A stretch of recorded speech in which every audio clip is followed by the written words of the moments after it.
بارے میں میری یہ رائے ہے کہ میں یہ رسک لے کر بھی کہ علماء میں اس بات سے اختلاف کریں گے، میں وہ بات بیان کروں۔ وہ ایک ایسا حق ہے، احقاق حق، جس کو کہ اس سے جین اور جان چرانی نہیں چاہیے۔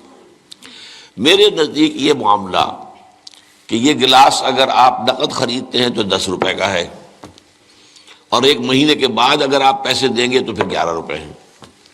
میرے نزدیک یہ سودی معاملہ ہے، 1 روپیہ سود ہے۔ یہ ایسے ہی ہے کہ آپ نے کسی کو 10 روپے قرض دیے اور 1 مہینے کی مدت کے حوالے سے 1 روپیہ بڑھ گیا۔ سود اور کس کو کہتے ہیں؟ لیکن بدقسمتی سے فقہ حنفی کی روح سے یہ جائز ہے، لہذا علماء کا فتویٰ موجود ہے ان لوگوں کے لیے۔ اب سود کو کس طرح کیا گیا ہے؟ سرکموینٹ کرنا جو ہے سود کو۔ آپ ایک کار خریدنا چاہتے ہیں، آپ کے پاس پیسہ نہیں ہے، آپ 10 لاکھ روپیہ بینک سے لیتے ہیں، بینک اپنا جو ہے آپ کو 10, 15, 20% کے اوپر قرض دے دیتا ہے۔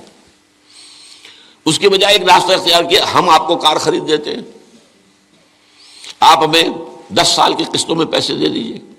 وہ اپنے 10 سال کا سود کیلکولیٹ کر کے اس پہ ڈال دیتے ہیں، وہ آپ کو دینا پڑے گا۔ تو یہ صرف ایسے ہی ہے کہ ناک کو سیدھا پکڑ لیا جائے، یا یہ کہ پھرا کر ہاتھ جو ہے گردن سے، میرا تو ہاتھ نہیں پہنچتا، لیکن یہ کہ بہرحال جن کے پہنچ جاتے ہیں ہاتھ، وہ اس کو جائز کیے بیٹھے۔ تو میرے نزدیک اصل میں یہ آپ کے سامنے ایک بڑی یعنی دین کی حکمت اور فلسفے کے اعتبار سے بہت اہم بات ہے جو اب کہنے چلا ہوں۔ دیکھیے، آپ کو معلوم ہے کہ حق و باطل کے درمیان کشاکش اور کشمکش اور جنگ یہ تو اول روز سے ہے، ستیزہ کار رہا ہے ازل سے تا امروز، چراغ مصطفی سے شرار بولہوی۔ نتیجہ کیا ہے؟ حق غالب آتا ہے، کچھ عرصے کے بعد پھر باطل سامنے آ جاتا ہے، پھر کوئی اللہ نے نبی بھیجا، پھر حق کو غالب کیا، پھر اس کے اوپر بعد میں کچھ عرصے کے بعد پھر باطل سامنے آ گیا، شیطان نے پھر غلبہ کر لیا۔ یہی ہوتا ہے۔ خلافت راشدہ کے ختم ہونے کے بعد سب سے پہلی خرابی کیا آئی؟ ملوکیت آ گئی۔ اب موروثی ملوکیت ہے۔ ملوکیت کیا ہے؟ جس کی لاٹھی اس کا بھینس، جس کے بعد طاقت ہے وہ آئے اور حکومت کے اوپر قابض ہو جائے۔ اب کہلاتے خلفاء تھے، وہ خلفاء تو نہیں تھے، بادشاہ تھے۔ وہ بنو امیہ کے ہوں، بنو عباس کے ہوں یا ترک ہوں، یہ بادشاہ تھے، خلفاء کہتے تھے خلفاء اپنے آپ کو۔ ایک معنی میں تھا کہ ظاہر بات ہے اپنی اس حاکمیت مطلقہ کے مدعی وہ نہیں تھے، حاکم اللہ ہی کو مانتے تھے، لیکن وہ خلافت راشدہ کا نظام جو تھا وہ دنیا میں دوبارہ نہیں آیا۔ اس ملوکیت میں آ کر ظاہر بات ہے دین میں جو فساد برپا کیا ہے، وہ نماز روزے میں کوئی فساد پیدا کرنے کی انہیں ضرورت ہی نہیں تھی، پڑھے جاؤ بھائی نماز ٹھیک طریقے سے پڑھے جاؤ، لیکن ان کو مالی معاملات کے اندر ملوکیت کا معاملہ جو ہے وہ تو اس کے ساتھ باب ہوتا ہے۔ سب سے پہلی خرابی یہ پیدا ہوئی کہ جاگیرداری ہے۔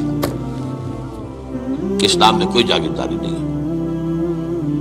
اسلام میں یہ جو ایبسینٹی لینڈ لارڈزم ہے یہ بھی جائز نہیں ہے۔ امام ابو حنیفہ کے نزدیک حرام، امام مالک کے نزدیک حرام، امام شافعی کے نزدیک حرام۔ لیکن یہ ہے کہ قاضی ابو یوسف صاحب نے جو امام ابو حنیفہ کے شاگرد تھے اور امام محمد وہ بھی دوسرے شاگرد تھے، انہوں نے فتویٰ دیا جواز کا، کچھ شرطیں لگا کر، اس لیے کہ ملوکیت جو ہے وہ جاگیرداری کے بل پر چلتی تھی۔ 5,000 منصبدار، 20,000 منصبدار، 30,000 منصبدار، 50,000 منصبدار، اور اس کے اوپر بادشاہ تھے۔ ظاہر بات ہے کہ اس میں تو اس کی ضرورت تھی کہ لوگ جو ہے کاشت کریں دوسرے کے لیے، اور اسی طریقے سے نقد کے اندر یہ رقم کے اندر اضافہ کر کے اور بیک ڈور سے سود داخل ہو گیا ہے۔ لیکن ایک زمانے میں ہمارے ہاں جب کہ سپریم کورٹ تک معاملہ پہنچ گیا تھا سود کا، تو میں نے اس معاملے میں ایک بہتری کا پہلو دیکھا تھا کہ چلیے کم سے کم ایک سود اسی درجے تک تو آئے گا نا کہ 1 مہینے کے بعد پیسے دو گے تو 11، اگر 2 مہینے ہو گئے تو وہ 12 نہیں ہوں گے، 11 ہی رہیں گے۔ یعنی ایک انیشل سٹیج پر تو سود آ گیا، لیکن اس کے بعد وہ پرپیچویٹ نہیں کر رہا، بڑھ نہیں رہا ہے۔ 3 مہینے کے بعد 13 نہیں ہوں گے، رہیں گے وہی 11 ہی۔ تو کم سے کم یہ کہ لمیٹیشن تھی۔ اب یہاں قسطوں نے اس لمیٹیشن کو بھی ختم کر دیا۔ آپ 20 سال کی قسطیں بنا دیجئے۔ مارگیج ہاؤسز کا جو دنیا کے اندر چل رہا ہے 20 سال کا، 30 سال کا مارگیج ہوتا ہے، وہ گویا کہ پھر سود کو انہوں نے اپنا پورا حصہ جو ہے کاؤنٹ کر کے اس میں ملا کے اور اس کی قیمت رکھ دی۔ میرے نزدیک یہ چیزیں حرام ہیں، اور میں ڈنکے کی چوٹ کہتا ہوں کہ حرام ہیں، لیکن